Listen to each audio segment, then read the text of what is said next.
Vladimir Putin made a risky bet to interfere in the U.S. election, and it paid off handsomely, but reporter Julia Ioff says the Russian president is playing blackjack rather than geopolitical chess. Ioff, a Russian-American reporter for The Atlantic, discussed her latest cover story on Putin's strategy and motives Monday on MSNBC's Morning Joe. "I think what people don't understand in America, when they talk about Putin or envision Putin as this kind of James Bond-esque villain, the super mastermind who knows everything, can plan everything, is at the end of the day, he's kind of a tin-pot dictator who is just trying to stay in power for another year," Ioff said. "Because once he falls from power, it's unclear what happens to him," she added. "Does he get killed like Muammar Gaddafi? Does he get put on trial like Saddam Hussein? What happens to him? What happens to the people around him who have made a killing on government contracts and other corrupt dealings? What happens to them? The point is to stay in power as long as he can, and a lot of it is a kind of bubble gum and scotch tape operation.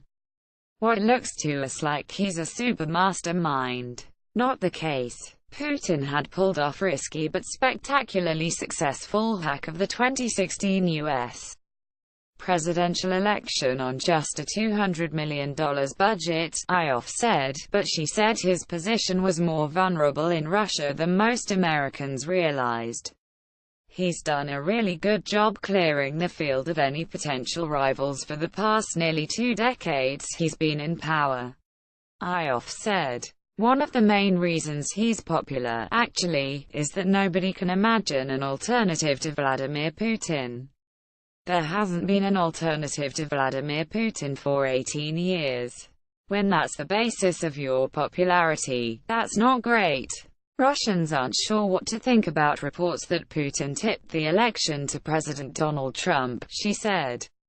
"The Russians are they don't know what to do with this," Ioff said. "They'd like to take credit, they'd like to be the superpower that Americans portray them to be. I mean, just like the Russians think the State Department is behind everything regardless of bureaucracy and limited funding, there's no bigger fan of Russian power. Nobody thinks Russia's stronger than the Americans. We're kind of part of Putin's cult of personality."